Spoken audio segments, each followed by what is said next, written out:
Hello again, 2118. Let me write it down. I'm watching my time. 2118 on July 30, 2019. Levon Lubabyan continues his small presentations to Armenian community in United States, Canada, everywhere in the world where they understand English. We'll speak today about interesting creature by the name Turgut Ozal. Here you go. It's the president of Turkey. This is what's his name. He's dead. Where he belongs, I guess. Way back when I heard of this man, and briefly to tell you, there is a very pragmatic leader in Turkey. His name is Turgut Ozal. He is the man. I think he was an engineer. Look at him with President Bush. It tells you something, right, guys? When you see somebody who was president of the United States in that shape, you see this is him. I don't know. You know what I'm saying?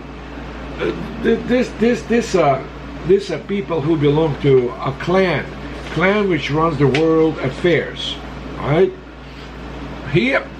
Forget that there is a limit what he can say and do, although he was the same horrible man that all of them who are in charge of this development. So me back then, good man Turgut Ozal wanted to recognize Armenian genocide, created a commission, I believe, or something like that, to find out what should be done and how can we pay Armenians off to finish it, reparations, give some lands in a van, this territory. And then he was killed. His family is convinced that he was poisoned. I feel bad that he was killed at the time, not anymore. So yeah, there was a talk about how to reach rapprochement with Armenians. Armenian genocide, I'm reading. The issue of the Armenian genocide was part of Ozal's agenda. He wanted to reach an agreement with the Armenians and solve the problem as soon as possible by making compromises. Compromises? Huh? We're in a bagel shop. Your bagel is not good. Give me another one. We'll compromise. All right. The reason for this was his first confrontation with the topic of the genocide in 1950 while he was still studying in the United States. Okay? Read between the lines. Studied in United States. Good. Ozal noticed an emerging Armenian lobby which aimed to introduce the recognition of Armenian genocide on the political agenda in United States. When he became prime minister in 1983, check this out, 1983, just about how terrible events started in Karabakh.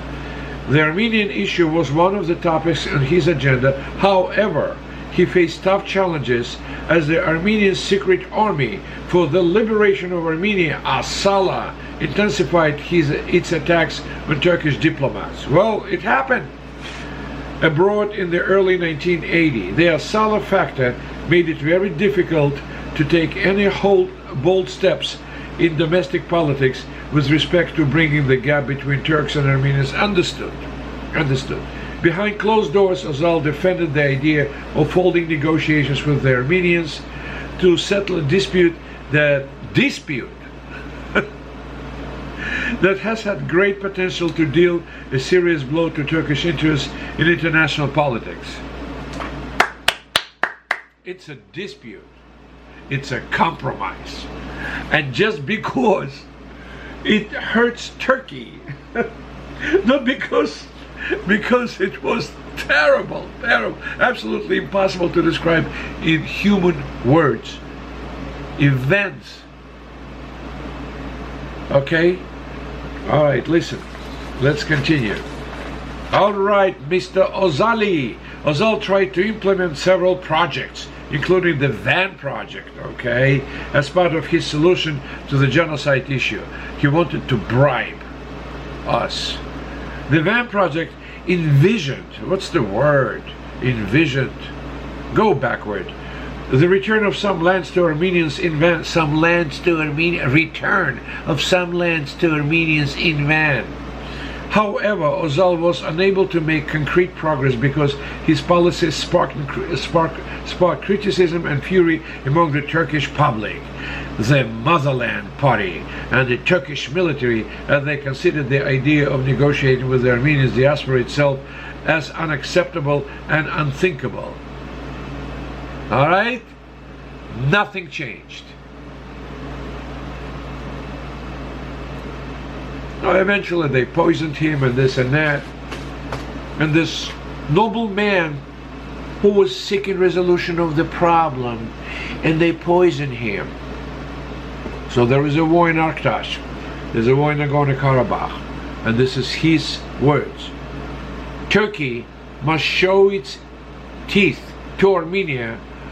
What harm would it do if a few bombs were dropped on the Armenian side by Turkish troops holding maneuvers on the border?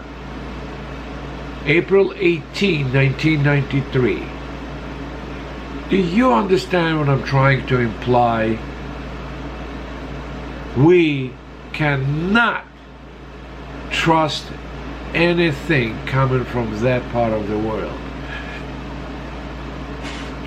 He wants to give us part of the van. Okay, a van. He wants to give us this. He wants to compromise, right? In the meantime, this is him. Turkey must show its teeth to Armenia. What harm would it do if a few bombs were dropped on the Armenian side by Turkish troops holding maneuvers on the border? April 18, 1993. He said that when discussing the conflict between Armenia and Azerbaijan.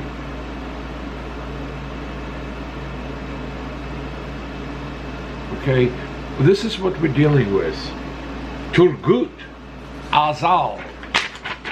Look at other terrible human specimen. Look at him. Look at him. Look how he looks, by the way. In our culture, you see this guy sitting in McDonald's eating this freaking French fries and all that with hands, because forks are not available for nomads. So my point is very simple. How can we trust? I don't think so. I don't think we are able to trust. I don't think that